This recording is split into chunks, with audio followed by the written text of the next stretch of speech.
Welcome back to my channel, everybody. I am so excited to be back this early. Yes. So if you're watching this video and you haven't yet subscribed, please you subscribe and turn on the notification bell so that you're the first to know when I post a new video. So today I'll be doing something different. Nyanja phrases. So I have some phrases in English that I'm going to be translating to Nyanja. Hope you're excited as I am.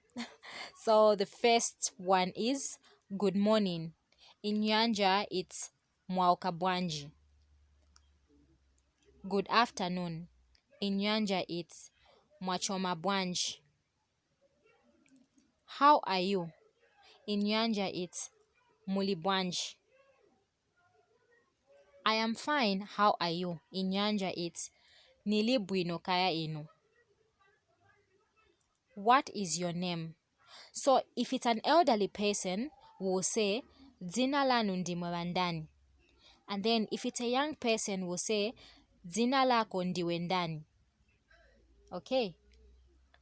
Then thank you. In Nyanja we'll say zikomo. Okay, so that's all I had for you today. Please tell me what you think about this video in the comment section below. Thank you so much for watching. Zikomo pakutamba video. That's in Nyanja. Bye.